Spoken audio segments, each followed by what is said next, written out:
Hello everyone, मैं राजकुमार आप सबका वेलकम करता हूं आपके अपने यूट्यूब प्लेटफॉर्म विवान क्लासेज पर। बच्चों, इससे पहले अपने 3 वीडियो ऑलरेडी आ चुके हैं। यदि आपने अभी तक वो वीडियो नहीं देखे हैं तो पहले आप वीडियो को डिस्क्रिप्शन बॉक्स में जाइए और इस चैप्टर के उन तीनों वीडियो को देख लीजिए। अभी आज के इस वीडियो में अपने देखेंगे विस्थापन अभिक्रिया के बारे में। तो बच्चों, सबसे पहले विस्थापन अभिक्रिया कहते किसे हैं, अपने इस बात को देख लेते हैं। विस्थापन अभिक्रिया किसे कहते हैं? जब अधिक क्रियाशील धातु किसी कम क्रियाशील धातु को उसकी जगह से विस्थापित कर देती है तो इसे विस्थापन अभिक्रिया कहते हैं। यानी कि जब अधिक क्रियाशील जो धातु होती है वो कम क्रियाशील धातु को उसकी जगह से विस्थापित कर देती है और उसकी जगह खुद प्रतिस्थापित हो जाती है, तो इस अभिक्रिया को ही क्या कहते हैं? विस्थापन अभिक्रिया कहते हैं। बात कर लेते हैं अपने एक उदाहरण के द्वारा।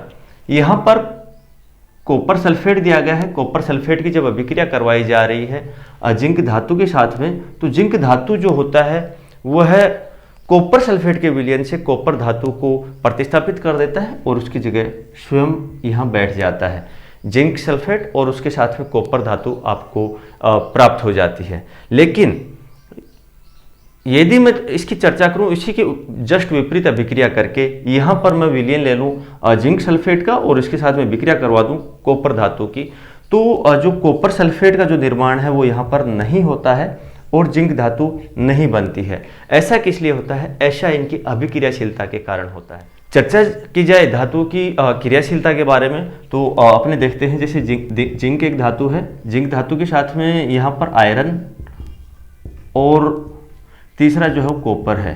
तो इनकी जो क्रियाशीलता है किस प्रकार से रहती है? इनकी क्रियाशीलता का क्रम कुछ इस प्रकार से रहता है। सबसे क्रियाशील धातु यहाँ पर जिंक रहती है, इसके पश्चात आयरन जो है, और सबसे कम क्रियाशील यहाँ पर कॉपर जो धातु है वह रहती है। तो यहाँ पर आप देख सकते हैं सबसे अधिक क्रियाशील कौन है? जिंक है। तो इसको प्रतिस्थापित कौन नहीं कर सकता? कॉपर किसी भी हालत में इसको प्रतिस्थापित नहीं कर सकता। क्यों? क्योंकि इसकी जो क्रियाशीलता है वो इससे काफ़ी कम है। अभी यहाँ पर चीज़ें मैं फटाफट रिप्लेस कर लेता हूँ। तो अभी इसके बाद में यदि बात कर लें अपने कि धातु और अधातु जो है उनका अपने दैनिक जीवन में उपयोग क्या है, तो सबसे पहला उपयोग यदि अपनी बात करें धातु की, तो सबसे पहला उपयोग रहेगा यहाँ पर कि जितने भी बर्तन हैं उन सभी को मेटल का बनाया जाता है, यानी कि वो धातु के बने हुए होते हैं। इसके बाद में यदि दूसरा यदि अपने इसका उपयोग देखें तो बिजली के जितने भी उपकरण हैं वो भी सारे मेटल के बने होते हैं, धातु के बने होते हैं। अब देखते हैं एसी है, फ्रिज है, इन सभी की जो वायरिंग होती है वो कॉपर के वायर से होती है, यानी कि तांबे के वायर से होती है। तो ये क्या है? धातु है एक।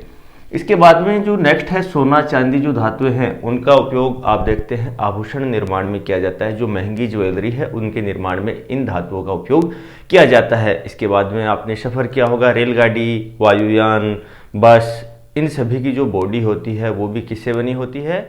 मेटल से बनी होती है, यानी कि इनके निर्माण में भी धातु का ही उपयोग किया जाता है। इसके बाद में अपने चर्चा करें कि और क्या काम आ सकती है, तो डॉक्टरी तापमापी जो होता है उसके अंदर एक पारा भरा रहता है। वो जो पारा है वो भी धातु होती है, एकमात्र धातु है जो कि कमरे के तापमान पर द्रव अवस्था में पाई जाती है। जब अपने धातुओं की भौतिक गुणधर्म देख रहे थे उस समय अपने इस पर चर्चा की थी।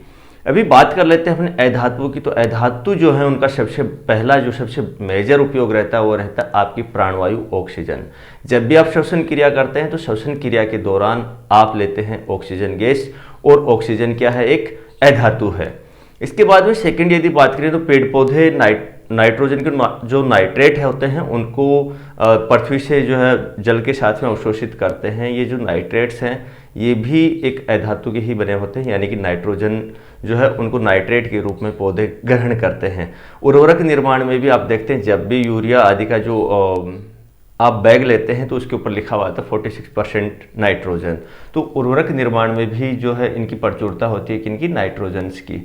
इसके बाद में अपने आगे चर्चा करें तो आप देखेंगे पटाखा उद्योग जो होता है उसके अंदर भी सल्फर का उपयोग किया जाता है। ये भी दोनों क्या हैं? अधातु हैं। यहाँ पर आप देखेंगे पटाखा उद्योग के अंदर किसका निर्माण किया जाता है? सल्फर का किया जाता है, फास्फोरस का किया जाता है। दोनों ही क्या हैं? यहाँ पर अधातु हैं।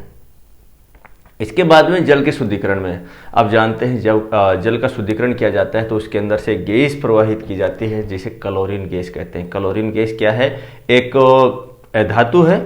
इसके बाद में जो आप पेंसिल जिससे आप लिखते हैं वो पेंसिल की जो लेड बनी होती है वो भी ग्रेफाइट की बनी होती है।